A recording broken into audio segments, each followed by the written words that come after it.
오늘도 클릭해주셔서 감사합니다. 구독과 좋아요 부탁드립니다.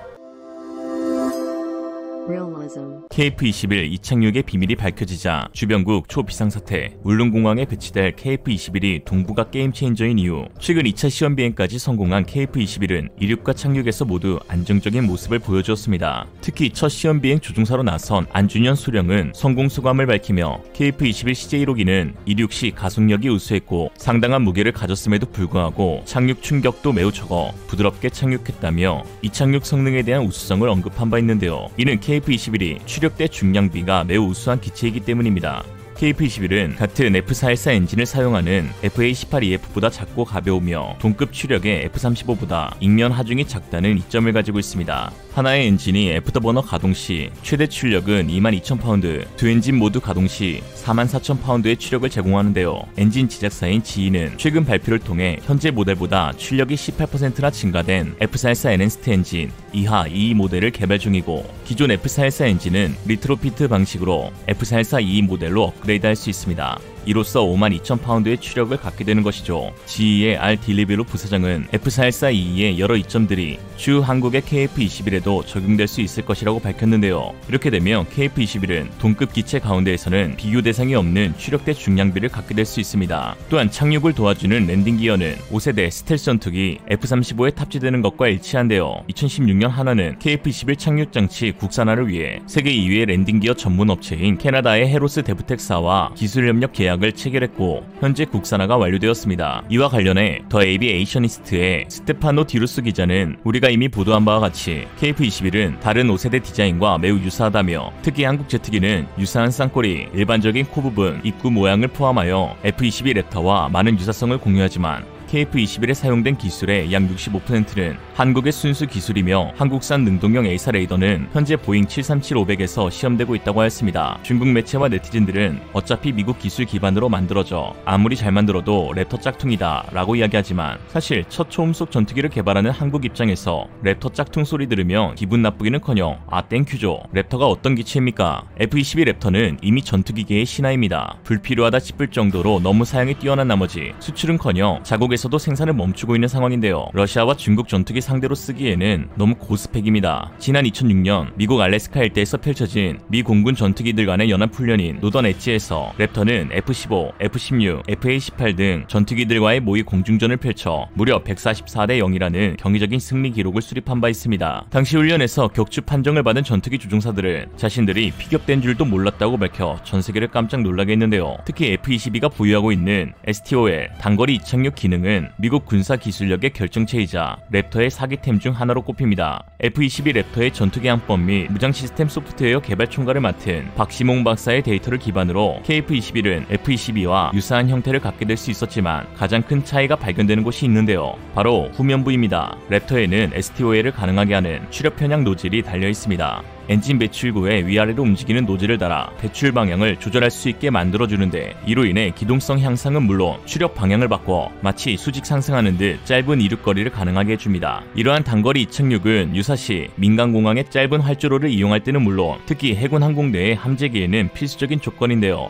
항모의 캐터펄트, 스키점프, 착함시 테일호크를 위해서도 함재기가 기본적으로 STOL 능력을 갖고 있어야 이착함이 가능하기 때문입니다. 그런데 최근 공개된 KF-21의 후면부에 독특한 형상이 주목받고 있습니다. 보라매의 후면 엔진 노즐 양 옆면에는 마치 무엇을 장착하기 위한 일정 분량의 공간과 평평한 형태가 갖춰져 있음을 알 수 있었는데요. 마치 추력 편향 노즐을 위해 준비된 것 같은 모습이었습니다. 그런데 그것이 실제로 일어났습니다. 최근 산학연 주관으로 2025년까지 고기동 2D 가변 노즐 기술 연구가 시작된 것입니다. 개요는 군용 항공기의 기동 성능 향상 및 전투기의 생존성을 증대시키고 스텔스 기능을 고려한 추력 편향 2차원 가변 노즐의 설계 제작 기술, 가변 제어 모델링 기술 및 시험평가 기술 확보인데요. F-22 랩터 역시 2D 2차원 추력 편향 노즐을 갖고 있습니다. 2차원 노즐은 3차원과 달리 상하 기동만 가능한 대신 스텔스에 더욱 효과적이며 특히 이착륙에 특화되어 있는데요. KF-21의 우월한 추력대 중량비 그리고 추력 편향 노즐의 개발 완료는 울릉공항과 같은 짧은 활주로에서의 운용을 가능하게 만들어줍니다. 최근 울릉공항 건설 사업은 작업은 착실하게 진행 중에 있습니다. 울릉공항은 2013년 예비 타당성 조사를 통과하고 DLENC 컨소시엄이 지난 2020년 11월 공사에 본격 착수했는데요.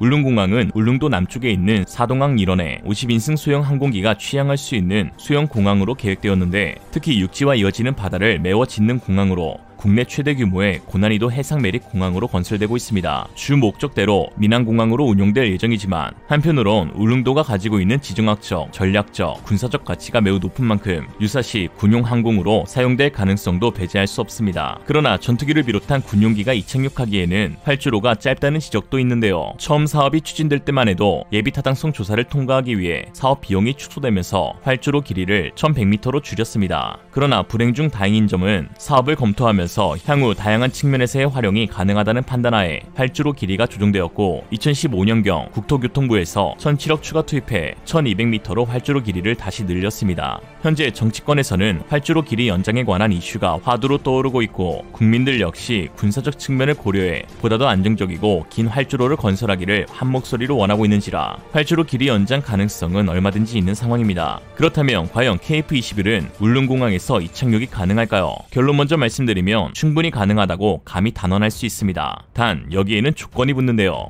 완전 무장 상태는 아니라는 것입니다. 랩터의 최소 이륙거리는 168m, 착륙거리는 213m로 미친 수준이죠. 한마디로 300m의 활주로만 있으면 이착륙을 할 수 있다는 것입니다. F-35A는 어떨까요? 이륙거리 480m, 착륙거리는 200m입니다. 실제로 F-22의 이착륙을 목격한 한 기자는 알려진 것보다 더 짧은 100m도 안 되는 거리에서 이륙했다면서 놀라움을 드러내기도 했죠. KF-21의 경쟁자인 라팔은 이륙거리 400m, 그리고 착륙거리 450m입니다. 그러나 사실 이보다 더 중요한 것은 무장을 탑재하고 연료를 충분히 채운 상태에서의 이착륙 거리입니다. 유사시 빈약한 무장과 부족한 연료를 가지고 출격한다면 사실상 자살행위나 다름없기 때문인데요. F-35의 경우 완전 무장한 상태에서의 활주로는 2500m가 필요하고, F-22의 경우 2100m, 그리고 상대적으로 낮은 무장량을 탑재한 4.5세대 라팔 역시 2000m 이상의 활주로가 필요합니다. 현재 울릉공항의 활주로 길이인 1200m로는 KF-21의 완전 무장 장착은 어려울 것으로 보이는데요. 그렇다면 울릉공항의 군사적 가치는 없는 것이냐?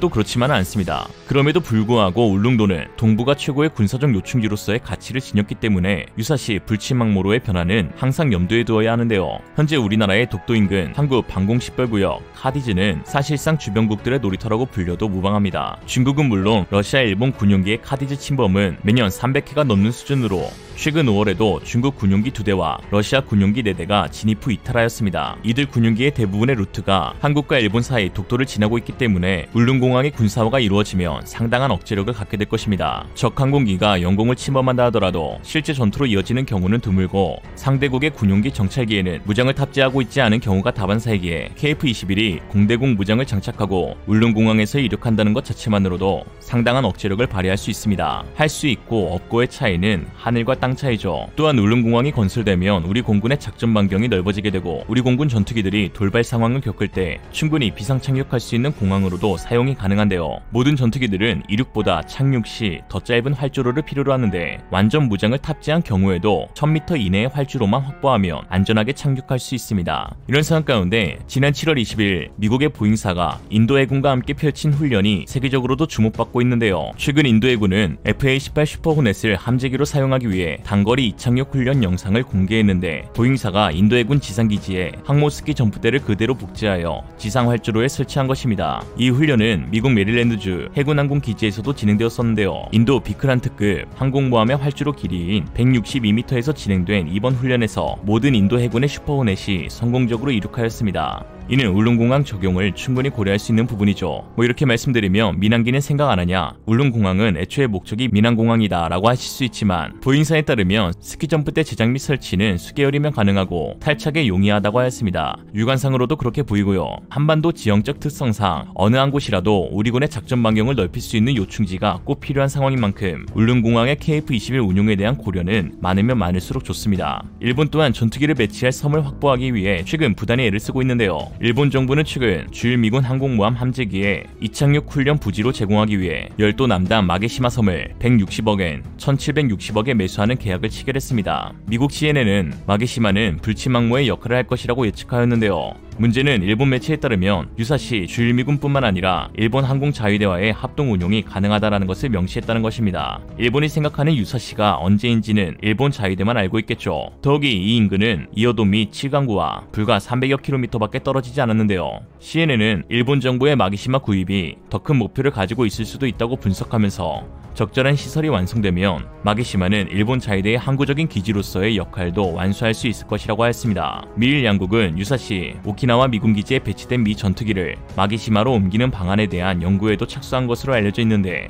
표면적으로는 중국 견제라 하지만 여기에 배치될 전투기들이 한일 공동 개발 구역인 칠강구에 대한 영향력을 행사하지 않을 리 없습니다. 중국은 바다 위에 인공섬을 만들어 자국무기를 배치하고 있는 마당에 한국 울릉공항 군사기지와의 타당성 여부를 가지고 왈가왈부하면 시간만 늦어질 뿐입니다. 성공적인 시험 비행을 마친 KF-21, 차후 F-414E 엔진을 장착해 추력을 더욱 높이고 F-22와 같은 추력 편향 노즐을 장착해 KF-21 네이비 함재기는 물론 울릉공항에서 이륙하는 모습을 보길 간절히 기원합니다. 북중 러일로 둘러싸인 항구, 자주국방은 선택이 아닌 필수입니다. 전쟁을 막는 유일한 방법은 전쟁을 억제하는 힘을 갖추는 것. 한국 좌우만 봐도 노답들만 있으니까요. 오늘의 한 줄 평, 일본이 13억 있으면 그게 중국이다. 반대하면 중국계 일본인. 이상으로 리얼리즘이었습니다. 여러분의 생각은 어떠신가요? 현명하고 지혜로운 여러분의 의견을 지금 댓글에 남겨주세요. 감사합니다.